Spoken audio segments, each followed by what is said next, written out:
I've got to turn my lights on.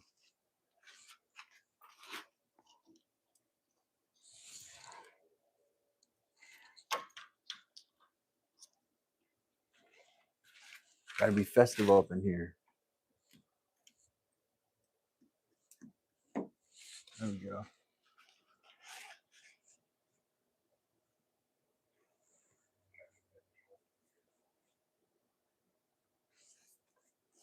Festive. Welcome, welcome, welcome, folks.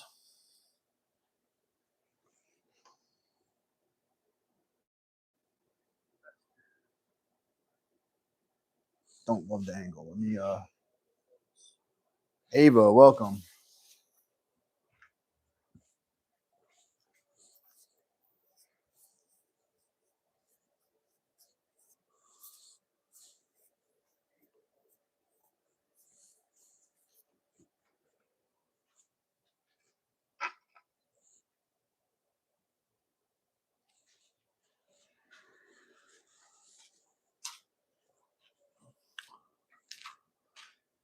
Just some housekeeping stuff around here today. We're just gonna this is a pelt that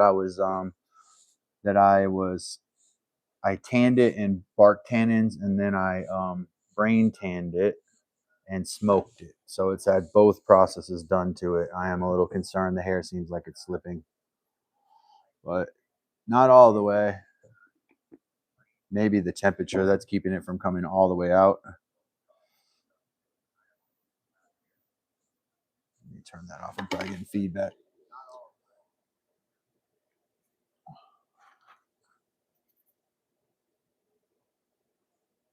What's up, Mike? Mike from Mike is Making Stuff. Shout out, Mike, friend of the program, also member Mike. So this one, we'll flip up its skirt. You see how brown it is there? This has been bark tanned, and also yesterday I mean it's been brain tanned as well, and I smoked it yesterday. One concerning spot is this black spot, which I believe came from a ferrous metal. I had this happen with a different pelt. I was able to tan it out of that last of the pelt that it happened to, but this one here, I don't think I'm going to be able to do that because it's not going to go back into tannins again. I'm simply going to keep brain tanning it from here. I'm trying to keep the hair. You can always go backwards, you know. Yep, this was a buck, and I can't remember. This was a large buck. Yep, this was like a the 10 pointer or so. Working on a video right now, long form video about my whole process and the experience of picking roadkill up and turning it into hides and leather and furs and stuff. I'm sure there is other videos, but this one will be mine. You know how it goes. And it's kind of my experience trying all of the methods. So the niche is, right, taking all the things I learned about tanning from all of the tanners that I've watched and the fur people, synthesizing that with picking up roadkill, right? Because most of these people are hunters and trappers, right? Can you translate that to picking up roadkill? Yeah, and so this one's in the works still. I did some breaking of it today. You can see one side smoked harder than the other. I watched it the whole time it was on the smoker, but you can see one, and it didn't burn either.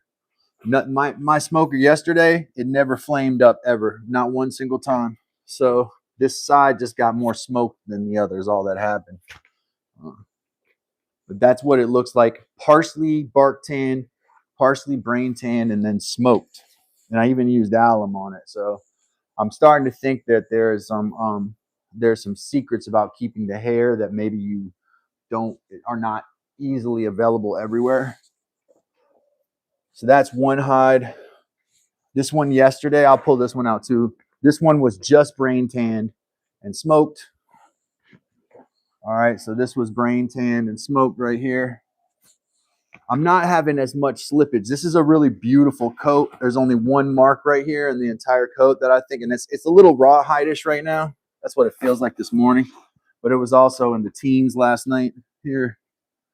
temperature wise. Very smoky smelling. But this one here was brain tan and then smoked. So that's this one. Large, very large pelt. I really like this pelt. That's why I wanted to keep the hair on this one. And I even kept, you can see I kept most of the legs as well. So not having, I started smoking this 2 nights ago. And it got very cold and my can was just what I was using to smoke it was not large enough. So I just put it aside and then I smoked it again yesterday for another several hours. So it probably smoked for 7 hours or 8 hours total, with just a little can of smoke under it, you know. And this one is pretty well preserved. Hopefully, fingers crossed, knock on wood, we keep the hair here. I'm using this mineral spirits to clean my comb between brushing the hair of one animal and another, just in case, because I don't want to transfer bacteria that might make the hair slip. Right, so I've got mineral spirits and I'm transferring that to the comb before I comb through the hair, just to be sure I'm not transferring hair slipping bacteria to this hide. This hide needs to be a brain emulsion worked into it again on the other side. So I may do that here today. I've got a couple other hides that I have to do it as well, including a piece of leather that you all have seen. That needs to be, I rehydrated it and it needs to be re-moisturized.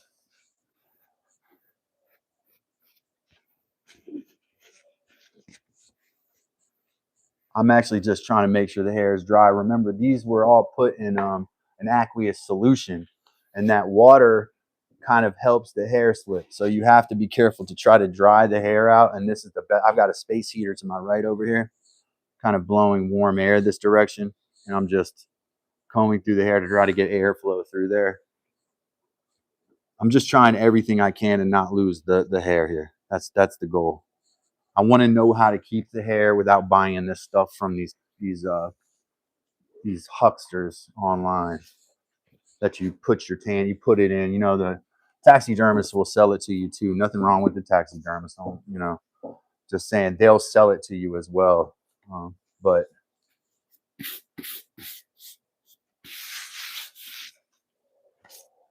fairly supple, you know.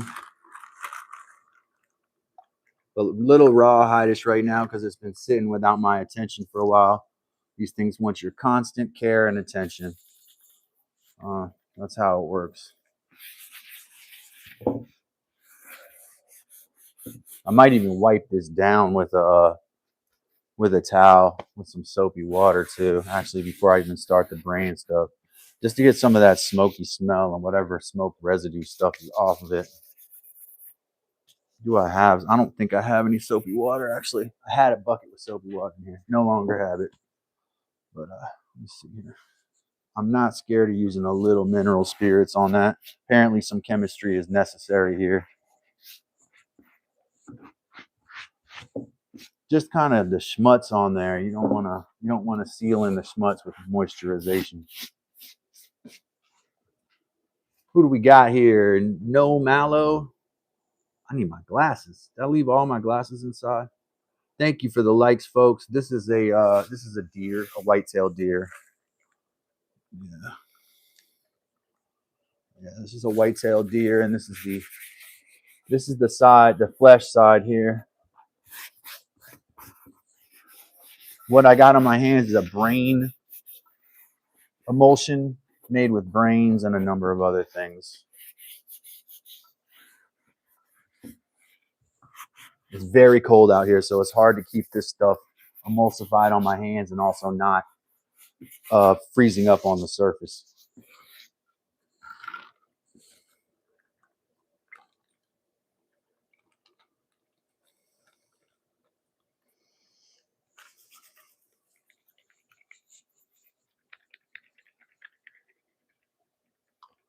So I've learned a whole lot, man, through this process, and I think I can convey that on to other people if they show interest.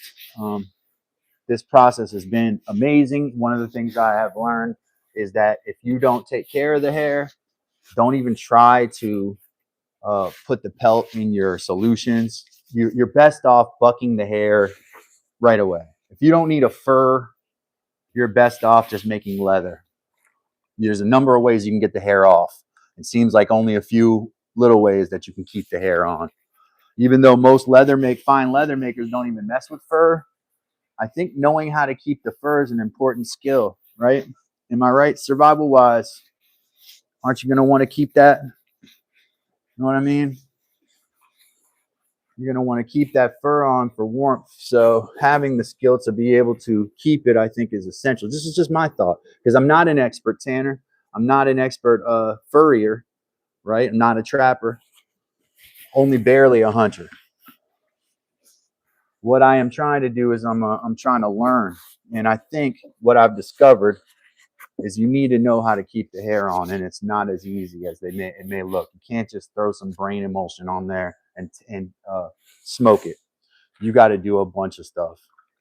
Salting, potentially pickling, but not too long. Can't pickle it too long. Got to pickle it just long enough. Then you got to use some citric acid, which I didn't realize. Any kind of acidic thing will hopefully lock the hair in place. Can't do it too long. Can't do too much, because too much acid will mess it up. And then the hair gets all over everything. So you want to keep your furs and your leather separate, and I didn't do that. Another thing I learned to do was I'm learning is that you gotta either commit to doing fur or commit to doing leather. Don't try to do them together. Never the twain shall meet. Oh, I said it right for the first time. You like that? Never the twain shall meet. That's the way you should keep your furs and your leather. Never the twain shall meet.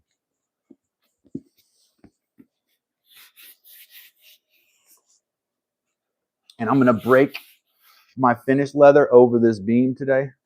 I'm going to build me another fleshing beam, or a fleshing beam. I have a whole bunch of stuff I can use for it. That piece of cedar log I have over there is perfect. This is like rawhide right here, man. So it's going to be, I might have to re-moisturize this hide using wet towels to get this moist again, then add brain emulsion to that then. Thank you, folks, for the likes. Thanks for popping in. My name is Calvin. This is Dad's Workshop. Right now I'm working on a large whitetail deer hide. I think just this particular animal, she was just big. This is a female, I believe. Nah, this is a male. I can't remember, man. This might have been that one female, the one that traumatized me.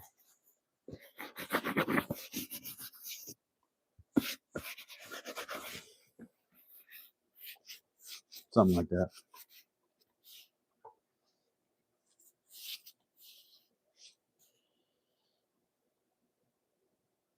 What did Ava say? Let me see what Ava said. I got to pay attention to my chat.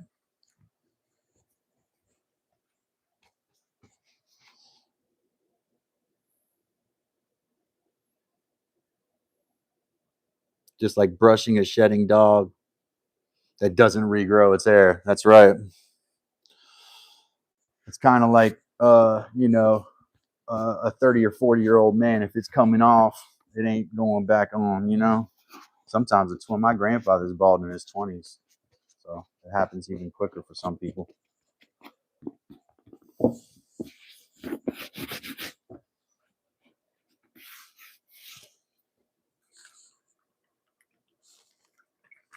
Wild numbers, man. The swings, these wild, volatile swings in numbers.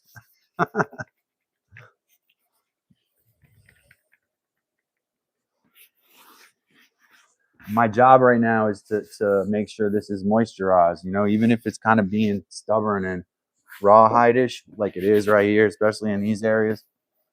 I mean, I'm not super shocked that it turned out like to feel more smoked than it acted when I had it over the coals. But this hide felt really good when I skinned it, and it was really like I didn't have to do much fleshing because it was pulled off so clean. You know, I just feel like this was a really thick. It was also the hair is thick, for a particular reason, I believe. I'm not a veterinarian, but I think there's a reason that the hide is like thicker and warmer, and that the hair is more dense on this hide. It had to do with this deer's state of life and the circle of life, as a matter of fact, somewhat. You're looking at it butt forward there.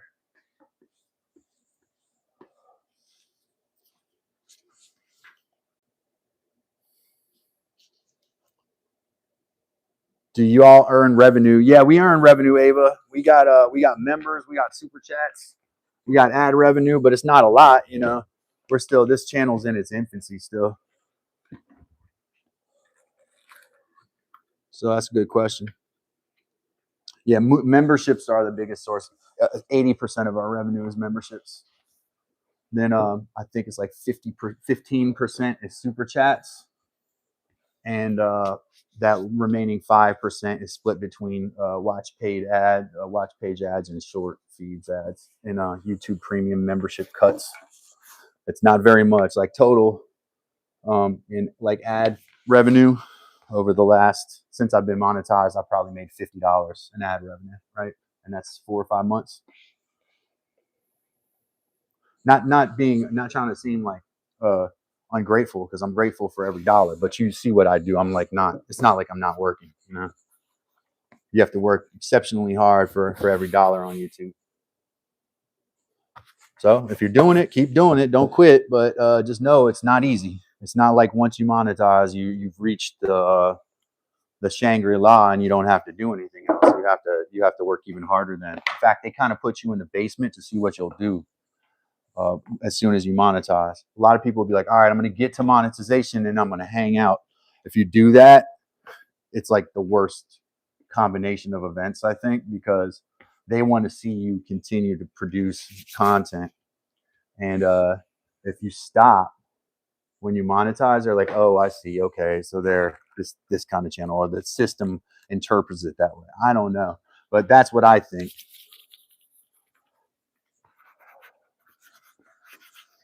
YouTube employees at the highest level know some things about the algorithm, but they don't know everything. Some of it is like, what do they call that? What is that? Singularity, basically. The algorithm is doing more than the people know, really. It's more, the computer is kind of running the show. And this one is brain tanned and smoked. So that's what you saw here. So the first one, bark tanned, brain tanned and smoked. This one's just brain tanned and smoked. All right, and then I'm going to show you the one that I've bark tanned 100%. Oh, actually, I'll show you the muskrat hide too. Let me put this aside somewhere.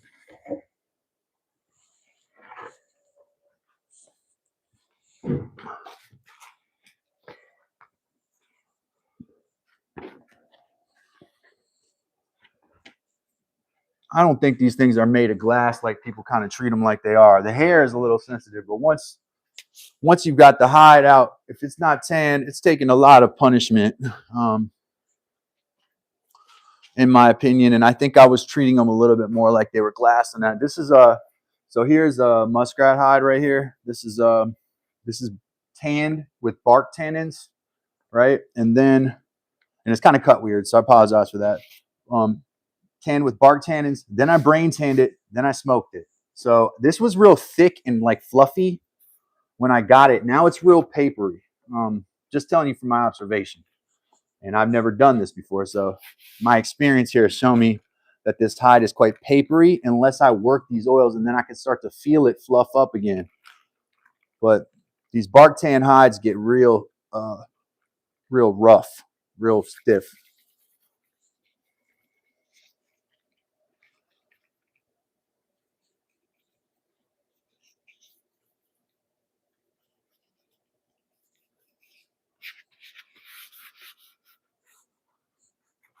Well, according to Social Blade and stuff, YouTube pays the live streamers like about 1/10 of what they should be paying them for their role. So live streamers make the lowest cut of any like videos. The videos, long form videos, get the largest RPM, revenue per mil. That is amount paid per 1,000 views.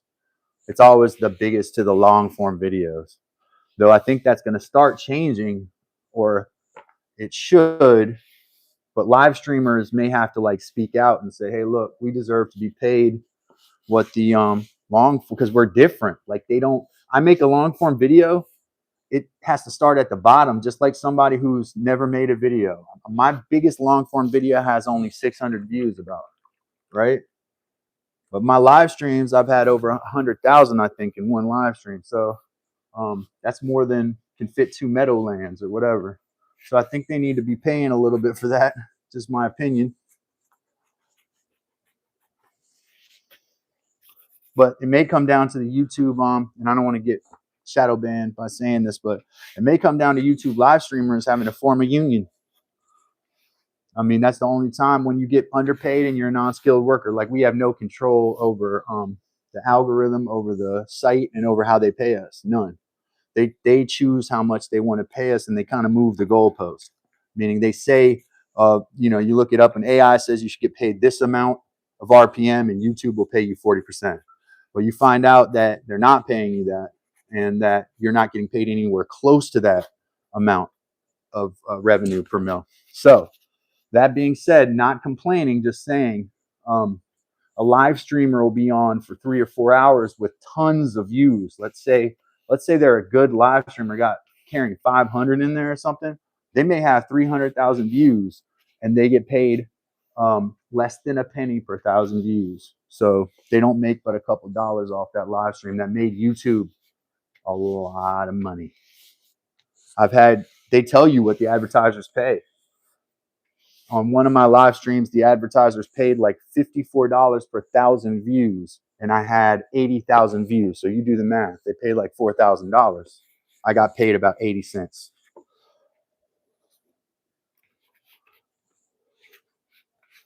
I didn't do that math real heavily in my head. You might want to run those numbers in the calculator.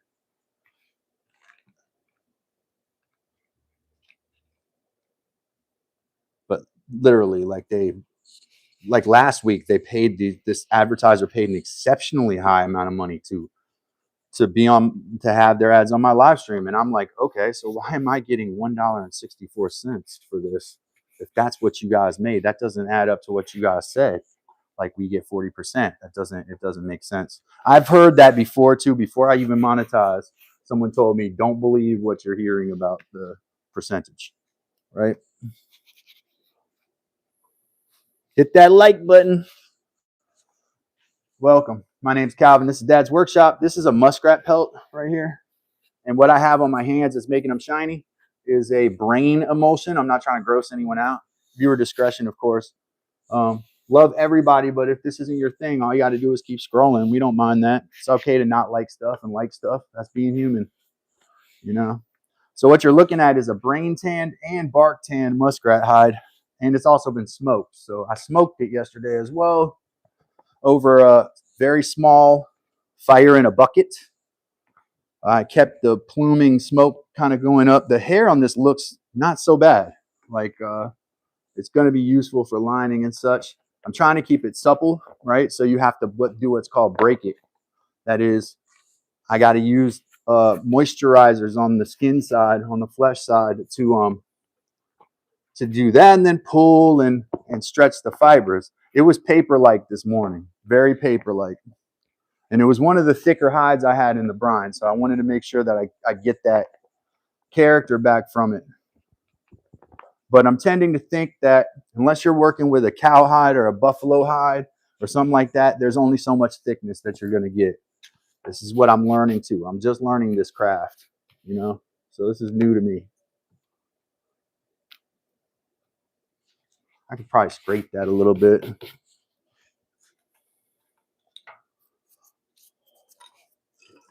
Oh, I made this slicker the other day. I forgot I had this. It's not really for this, but I'll show you in a minute what you use it for. I'm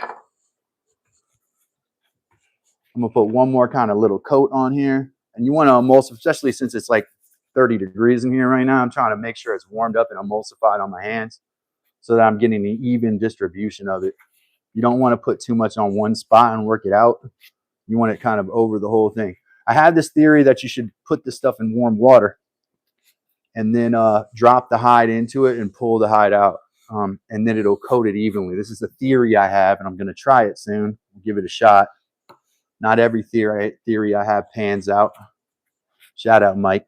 You know, Mike knows what I'm talking about.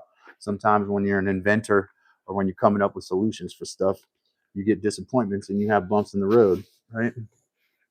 So that's what you kind of experience sometimes doing this. But little bending and pulling. What they say is I don't want to lose the hair either. Remember, I'm trying to retain hairs here, so I'm trying not to be too rough on it.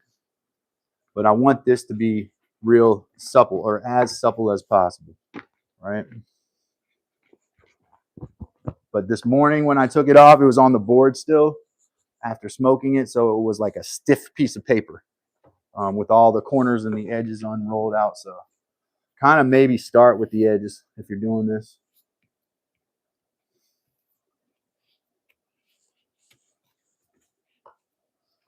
And like I said, when I moisturized it back, like I started using moist towels on it to bring the moisture content back up so I could work it again, it did thicken up. It started feeling like it was skin again, or had some thickness to it.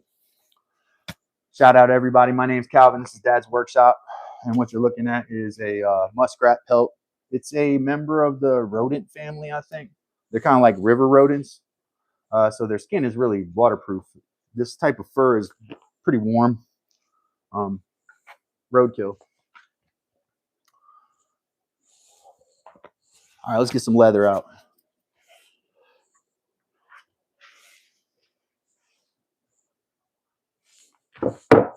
So what I've done here is taking this piece of leather, and I'm going to talk a little bit about the qualities that it exudes in a minute. And I have put it between two moist towels because I have already finished this leather, and it was way too hard, like armor, right? It was like a jerkin from the 17th century. So I re-moisturized it using two moist towels. I wrapped it up in those towels all night. This, I'm going to tell you, this leather is very hard. So what I'm going to do is kind of break it over my post. I'm going to use brains and moisturize it and break it over my post a little bit today. Moisturize it again and then try to re-dry it again. But what I think this leather is good for, if any of you out here are in the market for such a thing, is good for scabbards, belts. It'd be good for a gun holster, straps, an apron. It's very good for all of those things. Also, if you're a LARPer and you're one of these people that dresses in leather armor, you like go out and play live action role playing. It's perfect for like leather armbands or anything leather armor. It's that kind of texture. It looks loose now, but it is way firm when it dries. So that's where it is now. I'm going to try to moisturize it back to being supple again. That's what we're trying to do. Carrie, welcome. Yeah, this leather is super hard and not very pliable. What you're looking at is me re-moisturizing it with two towels. I dried it completely, and it was not like, I don't know how you make anything out of that besides like straight up armor. It was just rock solid. So I put it back and we re-moisturize it. Kind of cool thing about leather is you can kind of always go back or start over when it comes to this. Now I'm going to take this thing, and I'm a little worried about doing this, but I'm going to break it over this post a bit today. So I'm going to put moisturizer on it, brain emulsion, and then I'm going to break it over this post some and try to break those fibers up so that when it dries, it's still supple.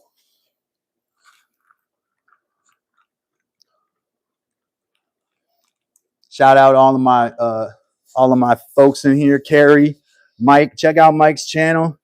Carrie, I don't know if she's trying to do a channel. She just hangs out. But Carrie does have a channel. So if you want to check out Carrie's stuff too, feel free to do that. There's other folks I'd like to give shout outs to, but I don't know if they're in the chat. Kind of in that not average time for me to go live today.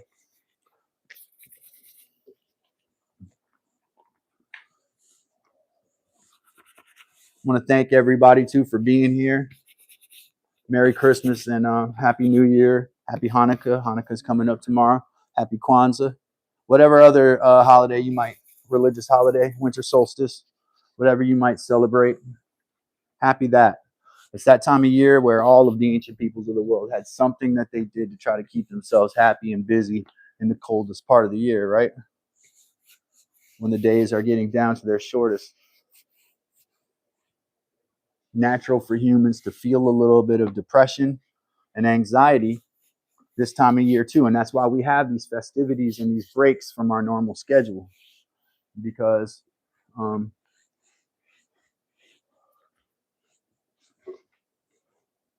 now I'm going to be a little bit more careful doing this because I'm concerned that if I break it too much on here, what I'm going to end up with is paper thin leather the whole way across, and you could end up with a different texture. So I'm going to kind of be gentle about it a little bit.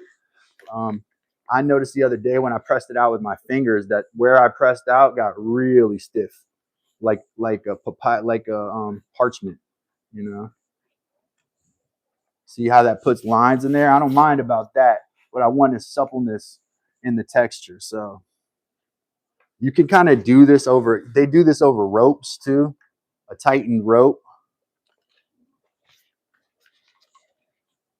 I don't want the middle of my leather to be so solid it can't be turned into any garment.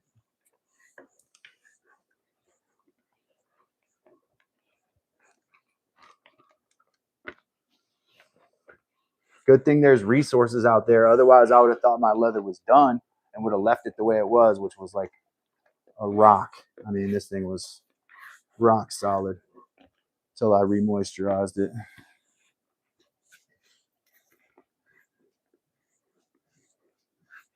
Make sure you subscribe to the channel, like this video, check out our other videos too. We love all of our people at Dad's Workshop. We're very happy to have people from all over the world of all kinds of origins and so forth here. So thank you for being here. It looks like we're having a great day numbers wise. So hey, do double tap that screen and like this video.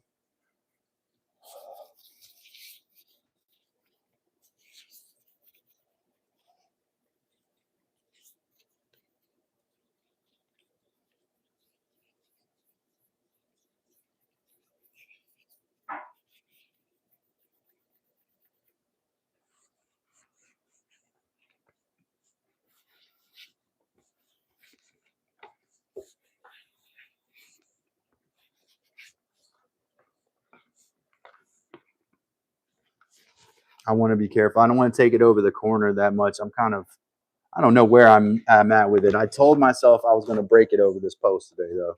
That's part of this. And then I can use these moist towels on almost any of that stiff leather back there.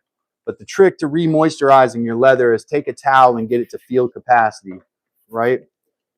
That means not soaking wet and not dry. Somewhere in the middle, like where you would not want to use it if it was hanging on the wall in the bathroom because it's sapped up the water. That's where you want it. And then wrap the hide in that and leave it in there for 24 hours. And it should actually regain its softness again. Same with any kind of leather that you've maybe got that's quality leather, like bark tan leather. And people do have goods that are expensive that are made out of that. You can reanimate your leather kind of that way. Chrome tan leather it won't work with. Once that gets wet, it's over.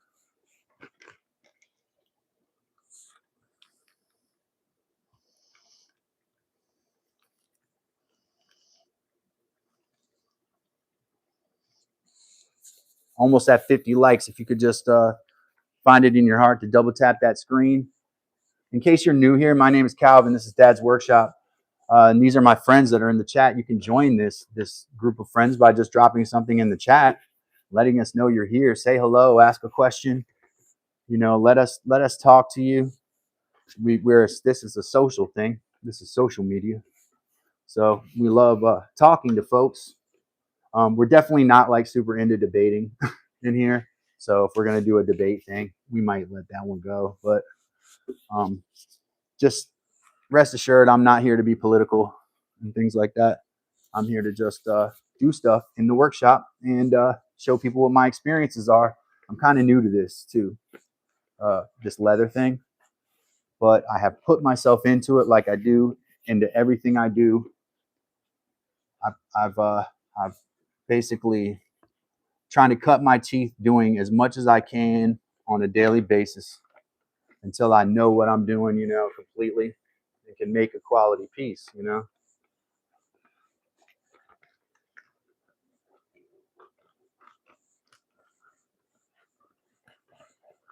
It's this middle part I'm most concerned about because that's where I would like to make an apron out of this if I don't sell it to somebody else.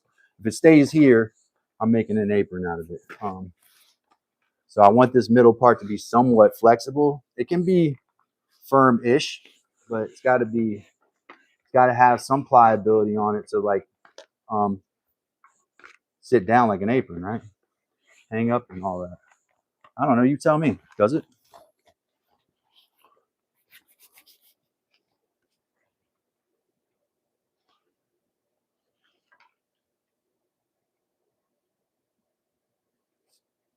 I can't read the Cyrillic. If somebody could translate that. Wow, 710 viewer spike. Nice. Love that. People kind of like this stuff.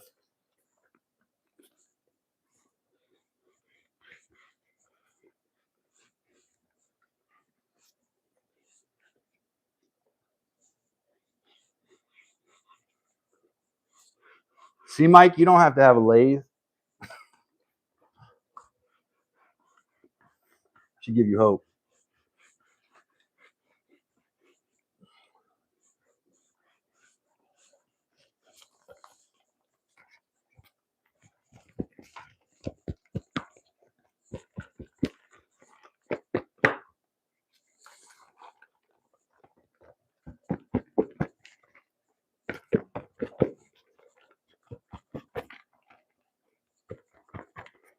Oh, I kind of want to respond to some of the stuff that Cedar Growbox said on his channel yesterday. I was watching it on Heather's screen. A couple little things. The polyurethane thing he did where he was talking about putting stain over poly. I don't know how stain will penetrate grain over poly. That befuddled me. Once you've sealed your wood, it's not going to take a stain unless you take that stain that sealant off. As far as I know.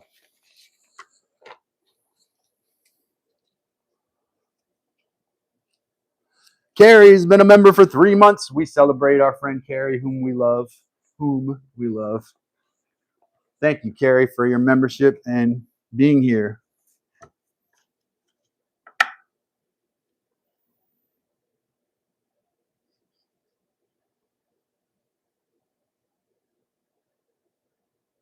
What kind of an animal this is? No, this is a deer.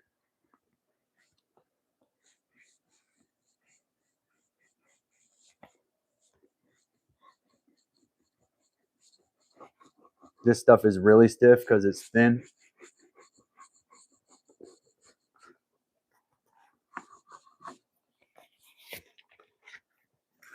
This is a whitetail deer. It was tanned with bark tannin, so veg tanned, 100%. Now it's getting some brain matter added to it, but it was veg tanned 100%.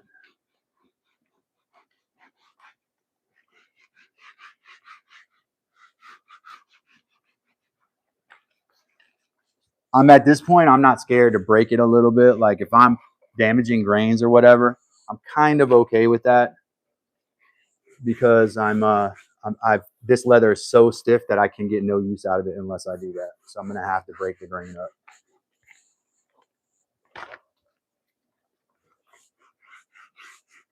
That's why I got really into the last couple of days when I haven't done lives. I've been doing smoking, brain tanning and smoking because I was like, this leather is so stiff. What could you use this for? What's that? Carrie, thank you so much for the not super chat. Carrie with the super chat.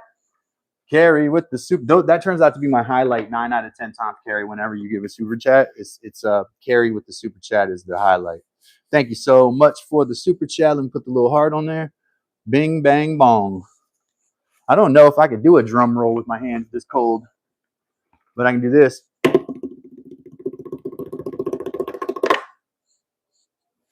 One more time.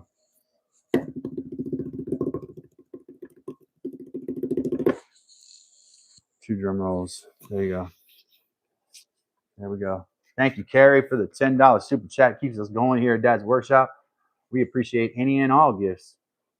Any and all gifts we accept and appreciate.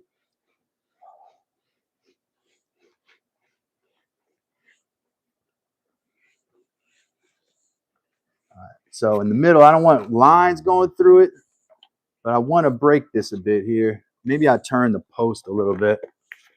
So by the middle, I mean, I'm going to cut all this edge mess off, right? All of these little strips near the legs and stuff that you see fur and stuff on, that's coming off.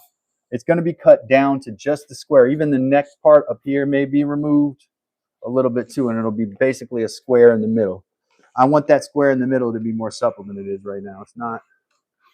It's not at all.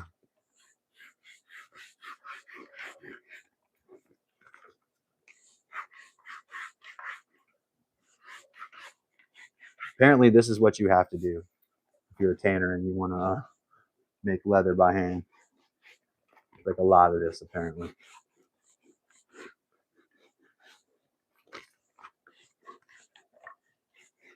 And tallow.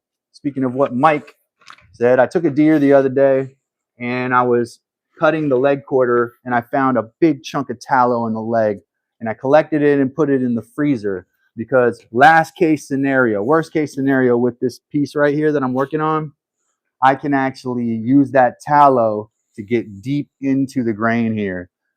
It supposedly penetrates deeper than the brains and egg yolks and the oils. The tallow can get deep in there, and so that's my worst case scenario. If this doesn't work, when I dry it, if it's still rock solid, I'm gonna try the tallow. That'll be my next, my last means, and then after that, I'm gonna believe that you should only bark tan for a little bit if you're not making belts or scabbards or gun holsters. This right here, as it was when I dried it, is only good for those kind of applications, for armor and those kind of hard leather applications. Like it would be okay if you combine it with other leather for a saddle. You know, a saddler could probably use it. It's a little thin for that, but not at all buckskin texture, you know.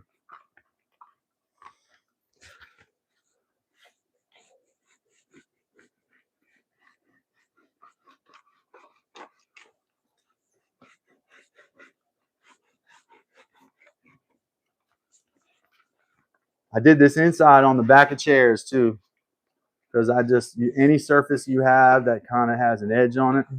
Also, there's a rope, a tightened up rope you can do this with as well.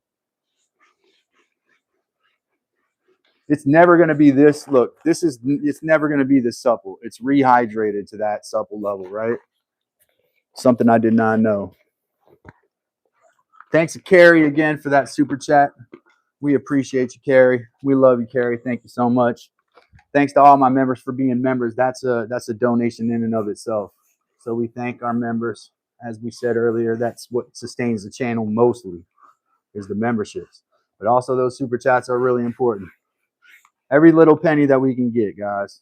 If you have gifts or flowers or whatever they send you for watching ads, because they actually give these people, they give me gifts too. For some reason, they don't show them to me when I'm on other people's live streams, which is weird, but you know, whatever. But definitely check out my videos. I am working on a video that's in progress right now about this whole process of making leather from animal hides, taking the animal hides, my experience and how I'm doing it now and how I kind of got started. That whole story will be documented on this next video, despite the fact that it may not get the views that, you know, I want. And I'm not really negative. It's just looking at it what you call it, realistically. What we got here? Ralph Scullin. Thank you, Ralph. Appreciate you. Hey, thanks for the $1, man. 65501 at me sent yeah, that's what I'm talking about. Thank you so much. All those donations. Appreciate you, man. Thank you. It's Christmas time, and you know, we appreciate the giving so much. Appreciate you.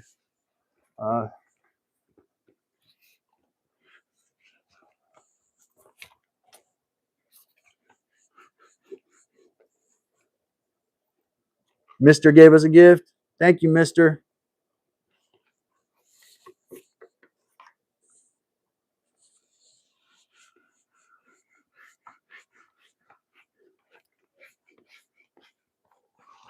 All right, I'm going to dip my hand in the brain emulsion again. I'm going to put some more on here.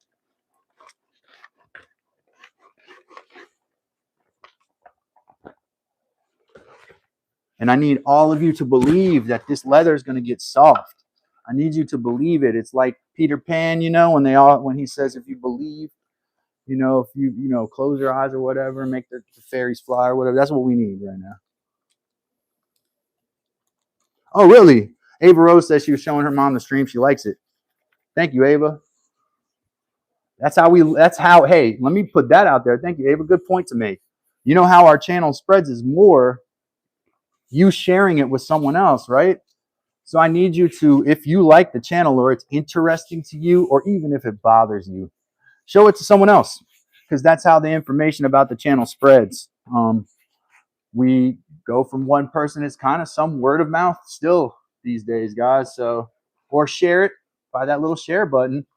So definitely double tap the screen, subscribe to the channel, you know, join if you can, if you have the means, become a member, but also share it with somebody who you think might like it.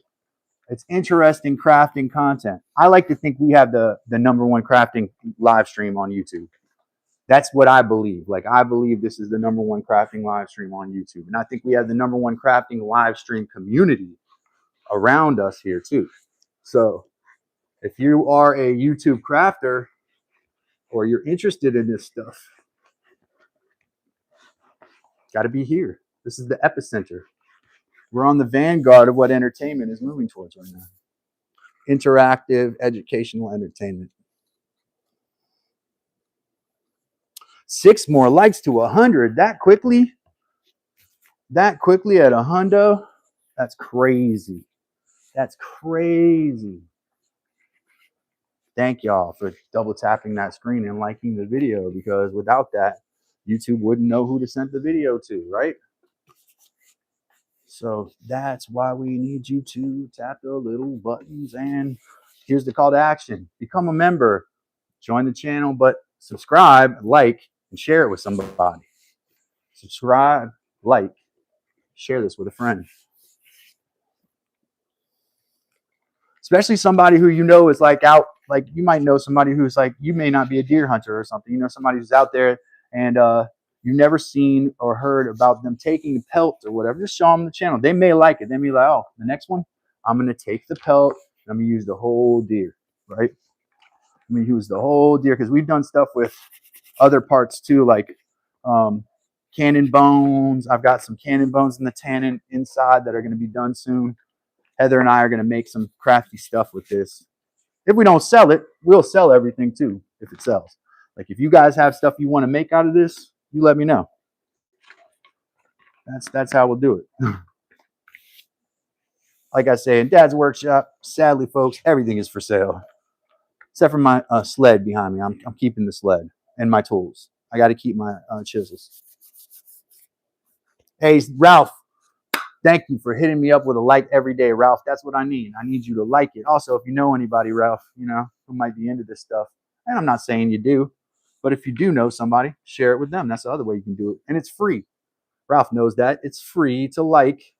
It's free to subscribe. It's free to share it with a friend. It doesn't cost you a penny. And I'm not going to ask you for a penny either. Unless we're on the street and I need a penny for a gumball. And in which case, I may ask you for a penny. Please, sir. Could you spare a penny? I like the color too. It gets more dappley when it dries. So it turns to a dappled chocolate brown. The edges are very dark. The inside is kind of lighter. But there's this, it's not an even brown chocolate color. It's dappled. It's like not spotty. It's not patchy either. It looks good to me. Like, I like the way it looks, but it's not an even solid color from end to end. It's I think, and that's kind of what makes bark tanning unique. You have this, it's the wood that's tanning it. You know, the tannins in the wood are what's giving it its color. In this case, pecans, and I use everything, man. Bark, acorns, pecans, mimosa pods, acorn caps, everything. Like I'm trying to think of. Oh, I use Bradford pears, which caused this this leather to have a little bit of a fermented smell because it smelled like I was making liquor with the pears after they sat in there. You know, I cooked them, but because of the sugars were in there, the tannin liqueur smelled like actual liqueur because there were fermenting berries in there, fermenting fruit, and you can use those. Like there's other fruit. I found an apple tree, a Springer crab apple. I was considering using those crab apples to get my my tannin bath a little fermented because this came out looking so good. But now I'm scared that it's going to turn out stiff like this too, because this leather's so it's really structured, man. Very, very structured leather. 114 likes. What? All right, now I'm going to use this thing called a slicker, and I'm going to kind of slick to the edges here. And I made this the other day. I'm not going to burnish it. I'm just going to slick this to the edge and see if my slicker tool works. It does.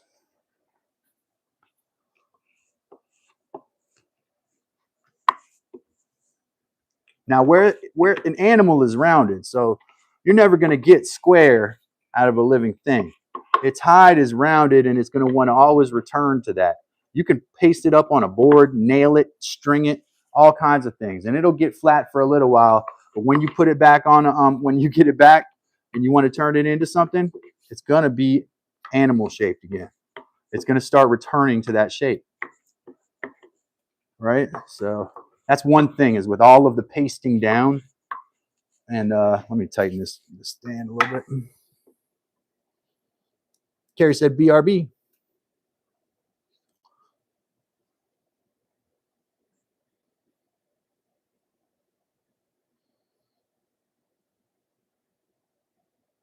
Oh, yeah, that's a good idea. Ava Rose said I should totally make keychains out of the offcuts. I like I should use that word, offcuts, too. That's a really craftsy word to use. Yeah, that's not a bad idea, Ava. I think this needs a little more. Yeah, so the whole edge is an offcut, right? So I'm going to take the scissors and go all the way around the edge and make rope out of it and braid it. That's one of the things I'm going to do. I'm going to moisturize it, braid it, let it dry, re-moisturize it again, and try to get the rope to where it's pliable. That could be used for any kind of garment. Like if you're making an apron, you might end up wanting to use a braided leather rope on it. So then the other parts are like any other offcuts I have. So any other offcuts that come from the sides or the middle, or, you know, where there's anything else, those could definitely be used for keychains for sure. Thanks to everybody for being here. We're on the race to 5,000 subscribers, guys. We're trying to get to 5,000 subscribers. So, you know, that's going to take us a little while or not. We could get there soon. You never know. So definitely subscribe to the channel. Check out our other videos. We don't try to sell you nothing here either, man. That's not our way. Of course, if you want to buy something, you let us know. Dad's Workshop Calvin at yahoo.com. I'm going to keep throwing that email out there. If you want to know about things I do, or what the prices are on things you see, because everything, like I say, is for sale, but we're not going to try to sell it to you. Okay. It's kind of sale on demand. And, you know, the price has to be right. We're not going to undersell stuff, but we also aren't going to oversell it. So that's that. Dad's Workshop Calvin at yahoo.com. Check me out. Send an email. I'll email you back eventually. You know how that works. I got some YouTubers on here that have been trying to give me stuff over the last couple months. It takes them a while. I never rush people on anything, especially giveaways. If you're going to give me some, I'm going to wait, and that's it. I know people get antsy. I like to wait for things that are coming in the mail too. I'm better at it in my old age, but here we are. This is the neck area. So the skin is thicker here. You will notice here there is a crack. Makes me want to put it back into the tanning bath. That happened when it dried, and I tried to work it. It basically, the grain side cracked here.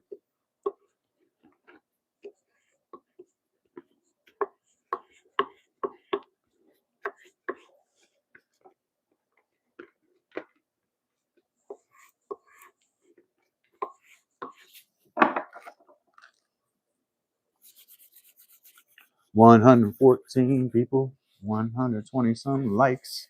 That looks pretty good, man. I like to see that number of likes. Keep it up, folks. My name's Calvin. This is Dad's Workshop. Thanks for stopping by. Wish I could see your face.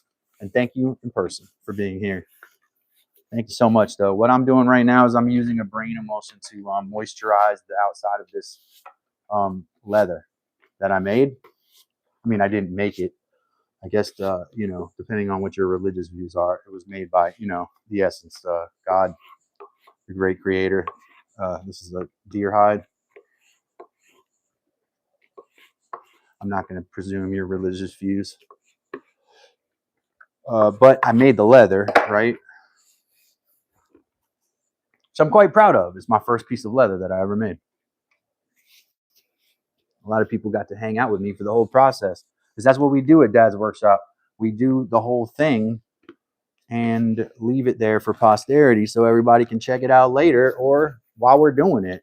That's the best time, is like while we're doing it, right? The thing about brain, egg, and I think it's just brains and egg yolk, really. And then some other items. I think maybe even bone marrow has lecithin in it.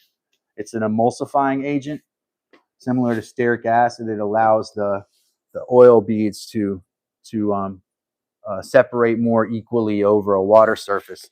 So it also allows the oils to penetrate better, if I'm correct. So what we're trying to do now is break this leather here that turned out really firm when I made it, really firm and uncooperative.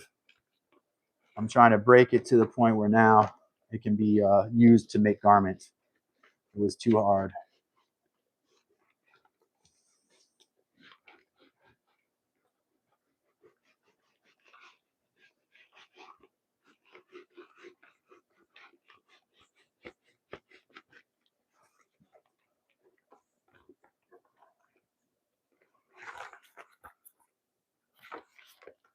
So I can do that now. I couldn't do that yesterday.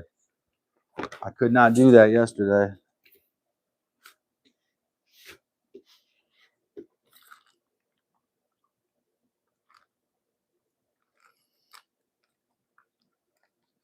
I need to get to the bottom of this chat. My chat's not rolling on here. Sorry, chat.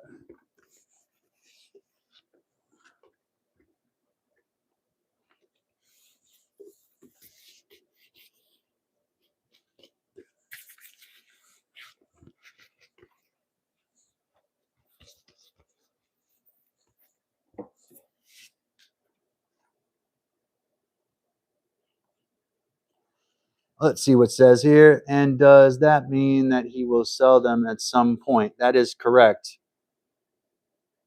Well, not very much, King. This is my first piece of leather right here. This is made out of a deer that I took. But for humane reasons, I didn't take it out because I wanted to. It was kind of put me in this. I got put on the spot. That's what happened. So I was going to use every part of it. So obviously we kept the meat. And this is a buckskin hide, or basically a tanned, bark tanned piece of leather that I made over the last month and a half. Essentially, it's been in the tannins for more than, you know, so over 30 days. It was shuffled through tannins and taken out and squeezed out, and then again put back in, broken and put back in. So this is a very hard made piece of leather. It took a long time and a lot of labor. And I will sell it, and I will sell my other skins that I'll go back through. But you got to contact me at thanks King. Yeah, I tanned this, and this was bark tan for a month. And they can be sometimes like a bigger hide, like an elk hide or a bison hide or something like that. You might have to tan those for a year. if you're doing it by yourself. I know some of the tanneries, they have some pretty advanced, and I'm not talking about chemical tanneries. I'm talking about actual bark tanneries have some trade secrets, and they can get them out faster, but still they have batches of cowhide and bison hide and stuff. It takes months to tan those, to bark tan that leather. That's the highest quality leather, right? Bark tan leather, brain tan leather. So this is a medium thickness leather here, like a not as thick as cow, not as thin as like what I noticed from squirrel, not as thick as a beaver, you know.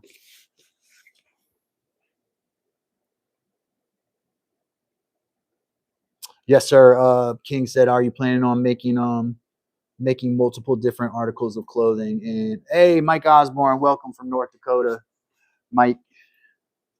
Um, yeah, multiple different pieces of clothing, but probably not just from one hide. I'll show you a couple if you want to stick around. I'll show you my other ones too. I like to pull them and show everybody. And since the numbers look pretty good right now, I'm not worried about switching it up here. But I did want to I wanted to break this, right? That's what they call this process when it's done tanning, right? And you're trying to finish your piece of leather. They call this point breaking it, breaking the hide.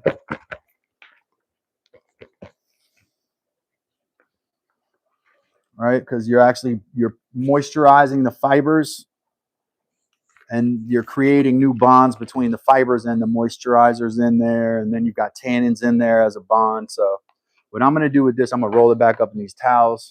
Start with the towels on the bottom, and I'll show you all how to.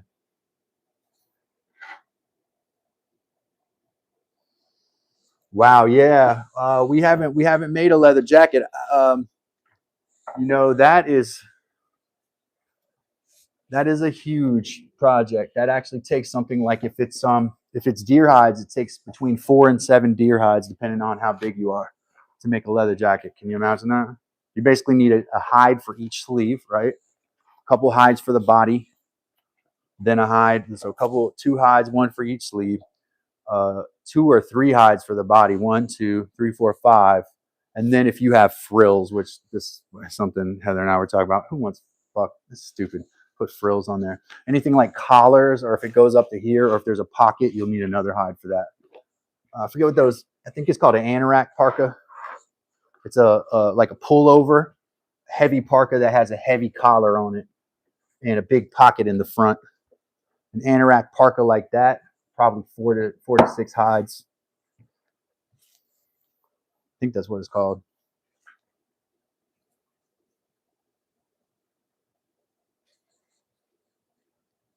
What do we got here? Man, I can't read it. Tricky. Great. Yeah, I'm wrapping this up in a moist towel right here because I don't want it to dry out quickly. I'm gonna slow the dry down here. What y'all saw me do is just moisturize it with a brain emulsion. It's a liquid brain mixture that I have. Not too worried about hair on that one, but I am worried about hair on these ones. I got a hide over here. I'm not. That's gonna be a tricky one here. So here's all right, this one was tanned, bark tanned, and then I smoked it. And you see this black spot is the only imperfection I have right now. It looks like a permanent marker spot, right? I don't think that's what it is. I believe that is where a ferrous piece of metal or a shred of metal from my workbench got on the inside of the hide and then met with the tannins and did what's called ebonized, which is turned black. I had that happen on that hide you just saw too.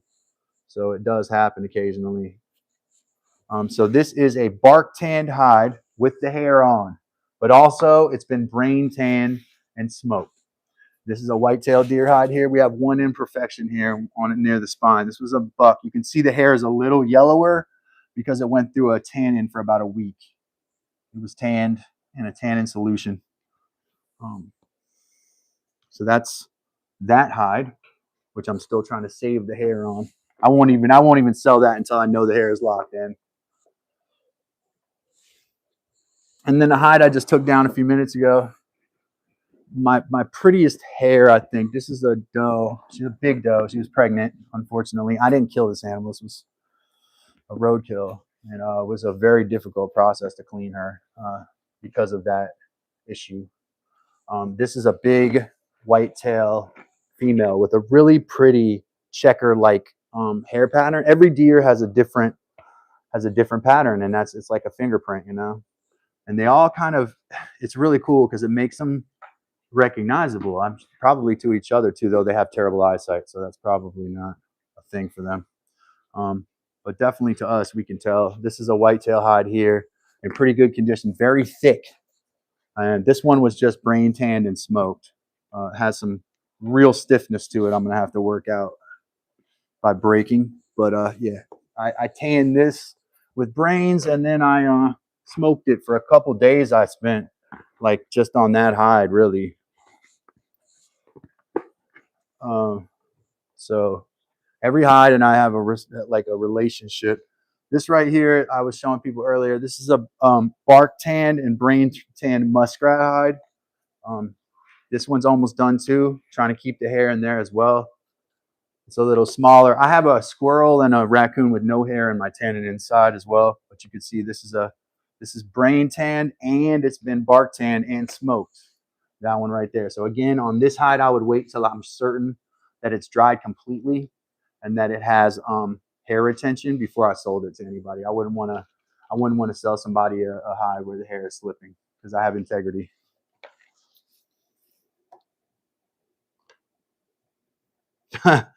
King Shark said, "I never wanted something leather more than I do now."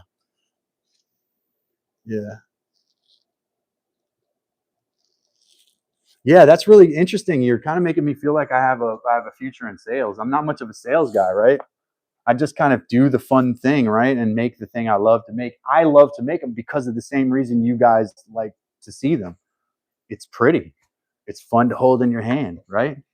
It makes you feel like you're doing something with nature, even though some people look at it as brutality. Trust me, that's not the way we acquired any of these. That was not the way. Now these raccoon hides back here, these really need more attention than I'm giving them. These ones are hair on, and I'm not having much hair loss with these, which is really good, and they're staying supple. But part of the reason they're staying supple is because there's a layer of fat in here that I did not get to with my scraper. And I think that if I get down to that fat, it's going to be a little different. But I'm tempted to like leave this like this and smoke it kind of like this. But I got to get this dermis right here has to come off. Yeah. So this one's kind of in progress, right? Hasn't been tanned, only been scraped and dried. And you can see even dried, the raccoon hide is fatty enough that it's soft, right? This was a male, beautiful animal. Raccoons are such beautiful animals, man. Cute too, the babies. I found this male and this female both on the same day. So yeah, that's that one. And I want to get that one. And this is the female, how you can kind of see the difference in size.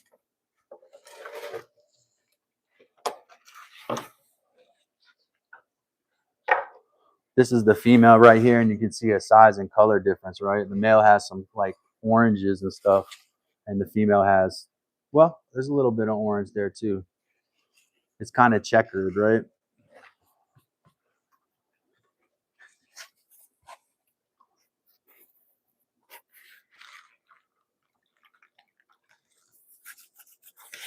$160 likes. Let's go for that record. I think my record is 171. Let's get that record number of likes.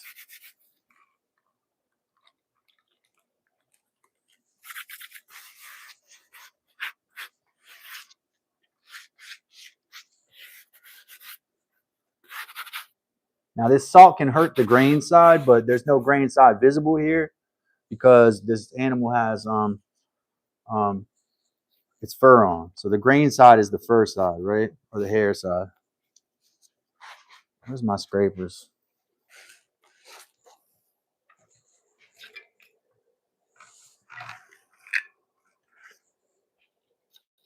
I think I need a more aggressive scraper here.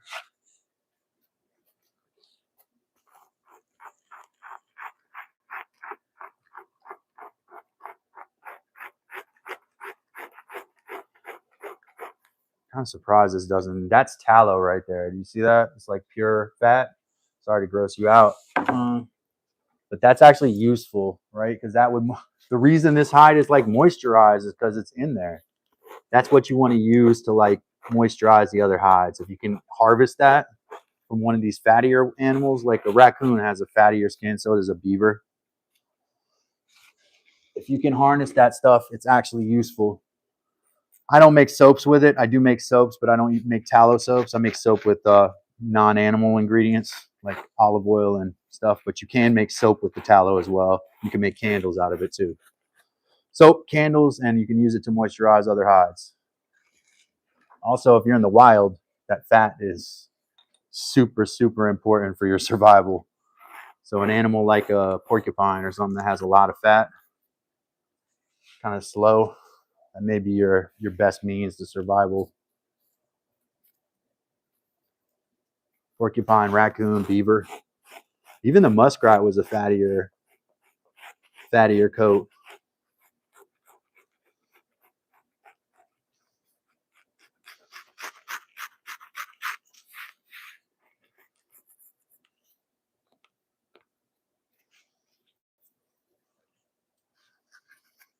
I think I might need to get a like put this on a real beam and like really be aggressive with it. But I'm going to continue to approach it as I have because it's been preserved really well. It's done well so far with what I've done.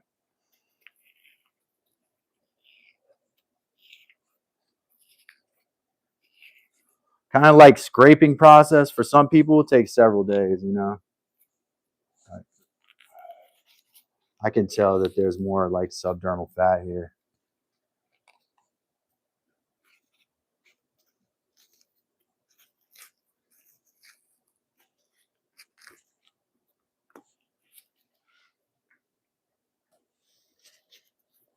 It's the undesirable part, right?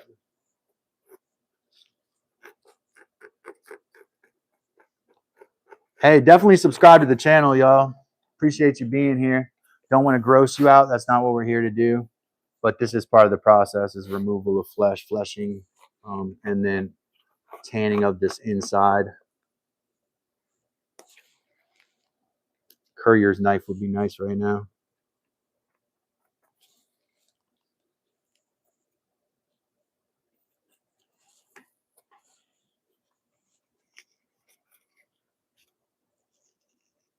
Oh, there we go.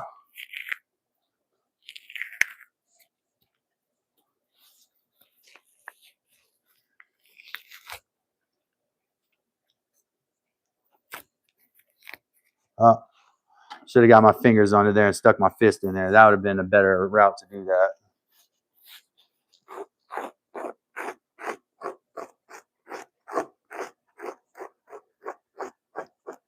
And with this kind of a hide, sometimes if you're like in a hurry, you got to degrease it. Like you use a commercial degreaser or something else to get the fats off because there are lots on there. And sometimes in the summer, you'll get grease burn and it'll actually burn holes in it. Like I think it's a bacterial action that happens. But I'm gonna tell you, the raccoon hide seems to hold its hair way better than the deer, in my experience. So if you're doing this, keep that in mind. You know, I'm not sure that there many of the 70, 80,000 people who came here today are going to run out and start capturing animals or whatever, or tanning hides, but a few may. And so remember, the raccoon is kind of a little easier to keep the hair on, apparently. I'm actually pleasantly surprised by how these two have managed to not give me many problems when keeping the hair with the keeping the hair department. You know.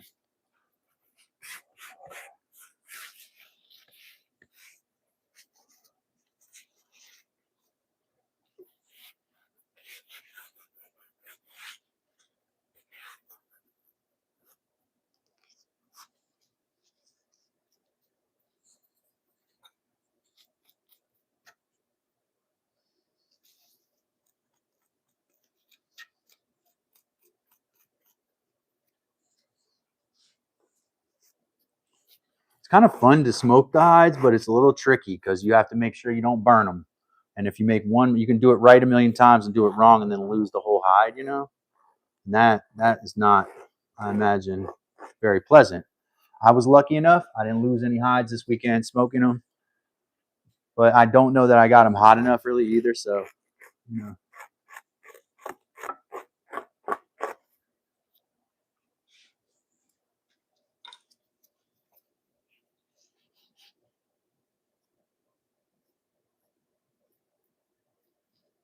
Trey Morgan, H824W says, record likes now, huh? And definitely double tap that screen. Appreciate you.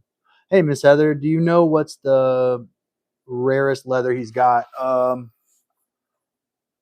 don't think I have much rare, man. Like, I don't have no sable, you know.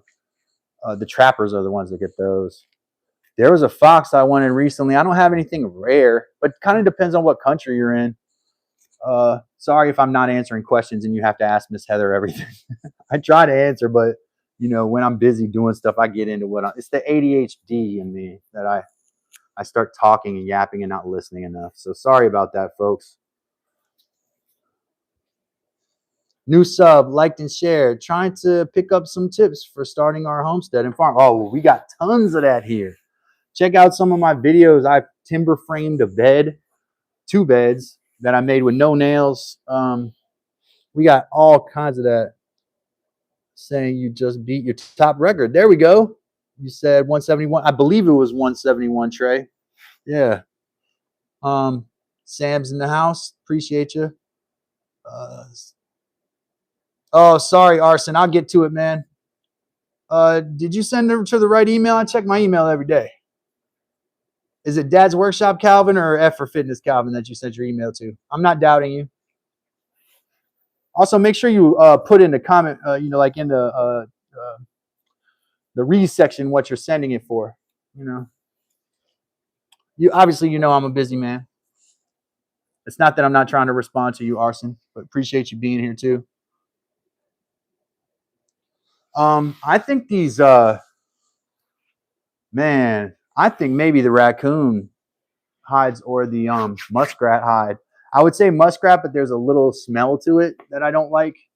Deer hides can be very difficult because they're large and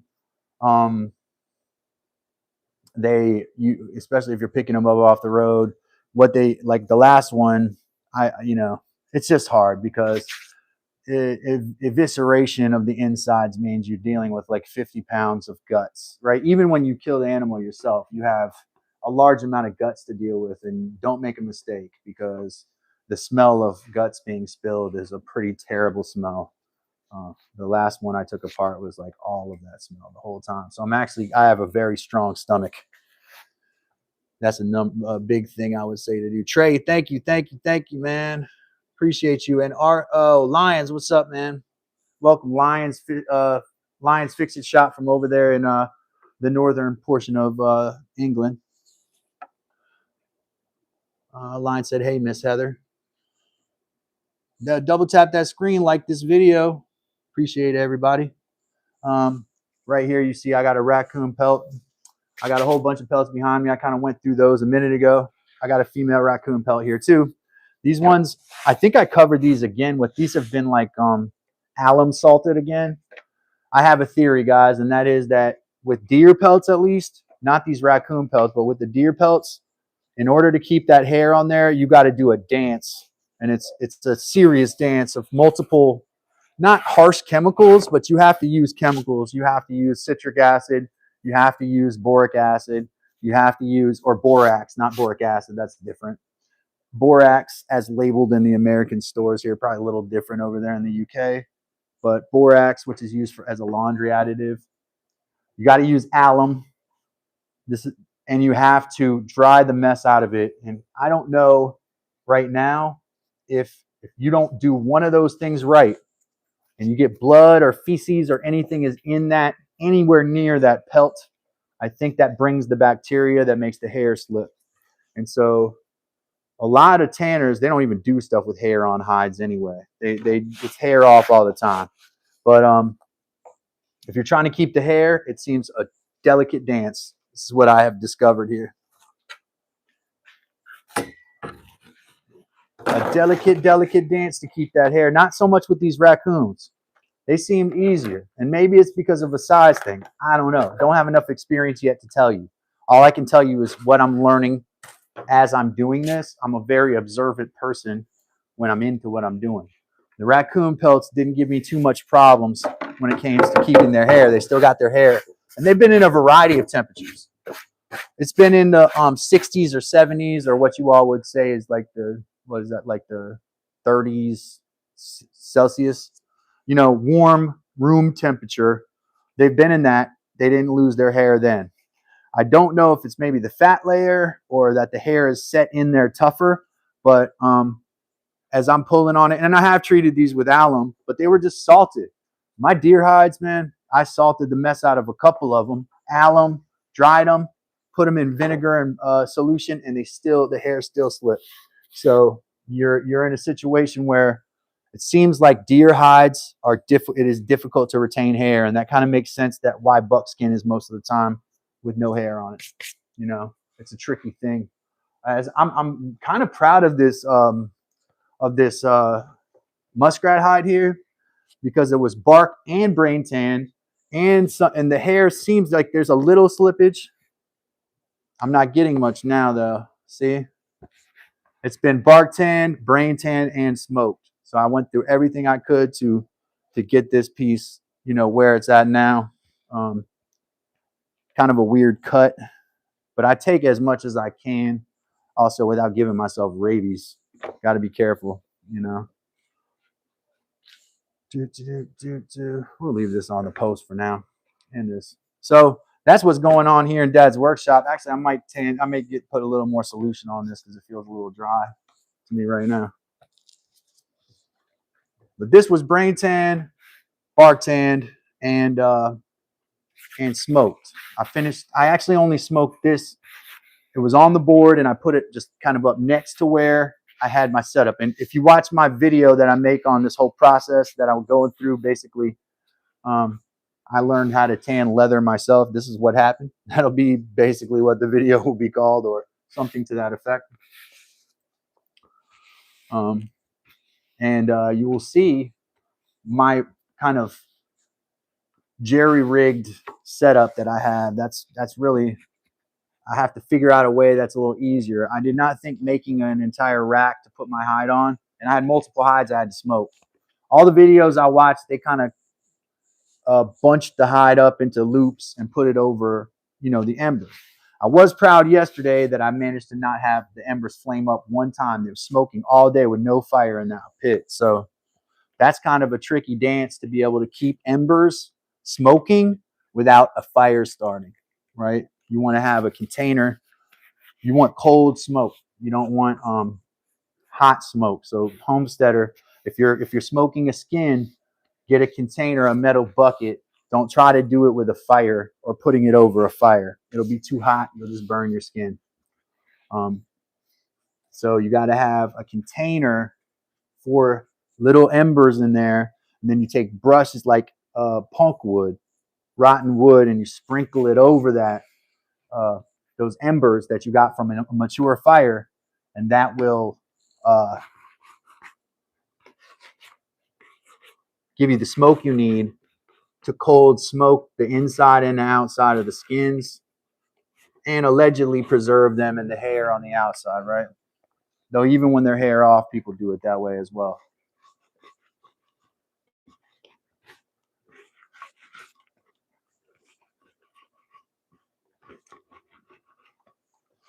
Heck yeah, right? You know what I'm talking about? All right, so looks like we have a ton of likes, and we've done a really greenwood smoke. There you go. Mike Osborne has this tradition in his culture as well. Mike knows a little something. He doesn't also lead with that. Mike is the type to kind of drop knowledge a little bit at a time. So listen to Mike. Mike knows what he's talking about too. Yeah, greenwood. This is actually what I used yesterday, Mike, was greenwood. Because you remember when I leveled that cherry slab that I had, Mike? All the shavings from the cherry wood, that's what I used to smoke yesterday. So my whole floor is covered with cherry shavings. I just took a box of them at a time and just sprinkled them over the embers, and it caused the smoke to plume up.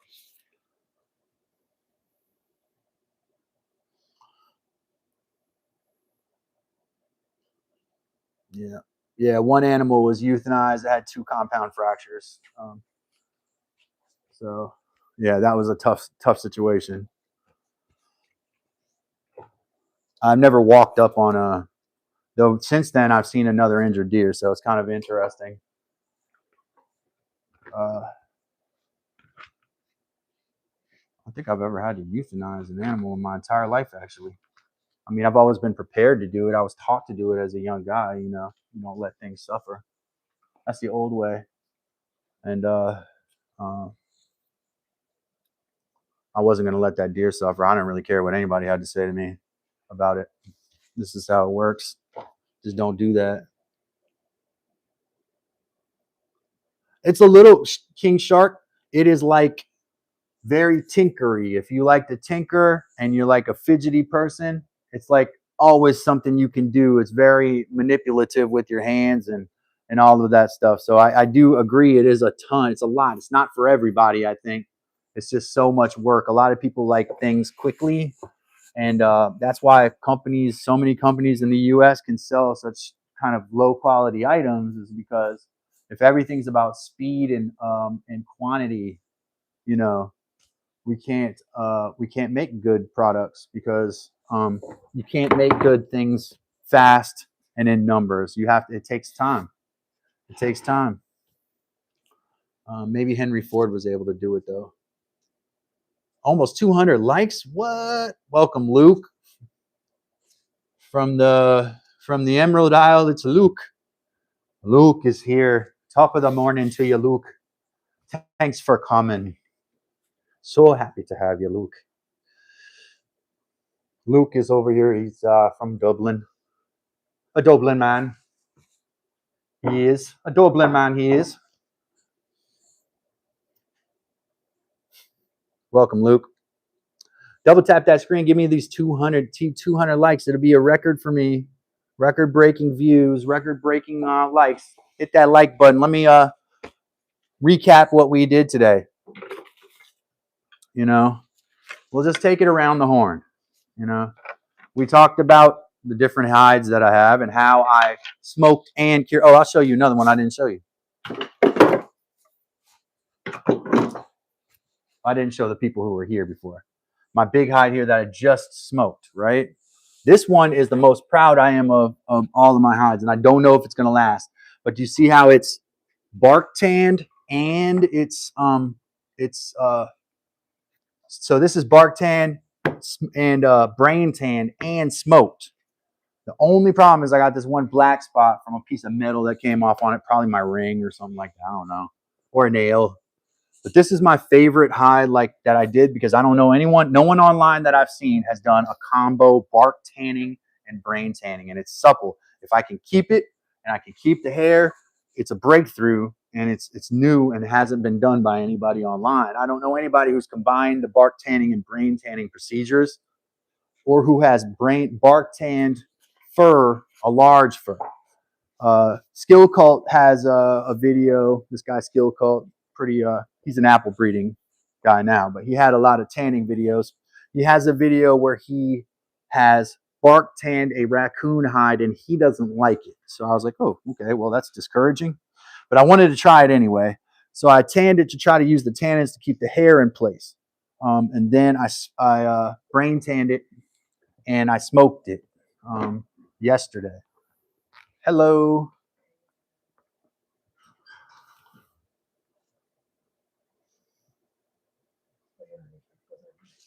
Oh.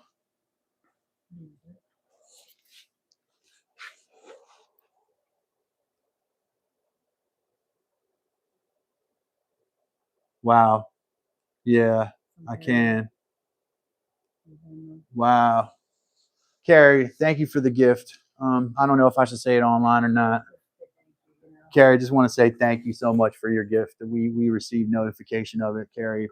We appreciate your support so much. It's so meaningful to us, and I'm not going to cry. I'm emotional, but I'm not going to shed any tears here. But Carrie, we love you. We appreciate you. What Carrie's doing is bringing you content. Carrie gave us a gift, and it allows me to stay out here and bring you more content. That's exactly what it allows us to do. Instead of having to run and go make some money and do that and then get back out here again, Carrie just provided us with a very generous gift that allows me to be out here for a little bit longer and make more content. So thank you so much. Thank you so much, Carrie, big friend of the program. Tricky, welcome, welcome, welcome. If I didn't say hi to you, Carrie, thank you so much. Yeah, that's exactly what we're gonna do. We're gonna keep it moving. Today was a record-breaking day too. Super appreciated. And Carrie just provided us with a gift. Like I said, that's gonna provide you all with more valuable content because it allows us to make more content. What I'm gonna do now though is I am gonna say goodbye for the day, and I'm going to pack up. I'll continue to make my video. Of course, I will be back tomorrow. There will be a couple days where I will not be able to stream over the Christmas time because I'll be with kids and family and so forth. I'm sure everybody understands that. I will try to make shorts and drop posts and things like that so everybody will know I'm not quitting. I'm very dedicated to just going down that rabbit hole and showing you everything that I learned and giving you whatever it is that you can take, whatever kernel of knowledge you can take from me out into the world. I'm appreciative to do that. As a public school teacher for 17 years, all I hoped was that one or two of the kids, hopefully one to start with, maybe a couple more, would take something I taught them and make something real with it. And that's the same thing that I want for you. So thank you all for being here today. It was a record-breaking day. Thank you to everybody. Lions, appreciate you. All the members, Carrie, Mike Osborne. Shout out, Mike. Mike is making stuff. Luke, appreciate you being here. King, Ava Rose, Woodchucker. I see Woodchucker popped in. Thank you, Woodchucker, for being here. Appreciate that. And anybody who I missed Plywood in there. A lot of people. If I said everybody's names, I'll probably be here all day, folks. Love y'all, all of y'all. Don't if you're mad at me for not saying your name, send me an email like Sasky did, and I'll get back to you. I promise. Before I get back to him, it's like I'm gonna get back to you, man. I gotta check my email, and we'll see what's good. Appreciate everybody being here. Like I said, we're not here for a profit, for money, or to sell things. We're not trying to sell people things, but it's what we do is we entertain and educate, entertain, and inspire. That's what we do. We're not here to be professional, anything but that. So thank you so much, ladies and gentlemen. My name is Calvin. This is Dad's Workshop. Thanks to Carrie, our big time supporter, and for her patronage of the channel. Love y'all. Appreciate all those likes, and we'll see y'all.